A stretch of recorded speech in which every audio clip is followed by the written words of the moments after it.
আজকে একটা bedroom design দেখাবো আপনাদেরকে। দেখেন খুব সুন্দর করে ভাইরা কিন্তু বেডরুম ডিজাইন করে, পাশাপাশি ফুল ফ্ল্যাট ডিজাইন করা। এখানে দেখতে পাচ্ছেন এই যে বেড থেকে শুরু করে এভরিথিংই তো আপনাদের করা, তাই না? জি হ্যাঁ, bed panelling, ceiling, pelmet, cabinet, everything.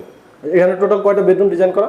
এখানে 3টে বেড ছিল, 3টে বেডে আমরা পর্যাপ্ত কাজ করেছি। আচ্ছা, এখানে কিন্তু ক্যাবিনেট আছে দেখতে পাচ্ছেন। চলেন আমরা বাকি বেডরুমগুলো দেখি। টোটাল 3টা বেডরুমই দেখানো ট্রাই করবো আপনাদেরকে। জি। আর এখানে হচ্ছে drawing space, dining space, kitchen সবখানেই কাজ করা হয়েছে। আর একটা বেডরুমে চলে আসছি, দেখেন ক্যাবিনেট, এই ক্যাবিনেটটা কিন্তু খুবই সুন্দর, দেখেন কালার গ্রেডিং গুলো অসাধারণ।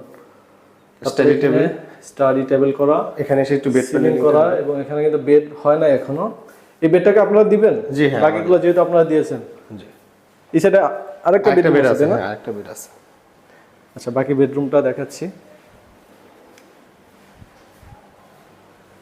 এটা হচ্ছে লাস্ট বেডরুম।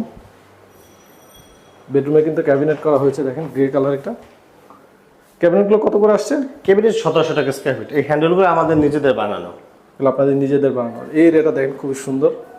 এখানে যদি ম্যাট্রিক্স থাকতো তাহলে বেশি সুন্দর লাগতো বেডটা রেডি থাকলে। আচ্ছা, সিলিং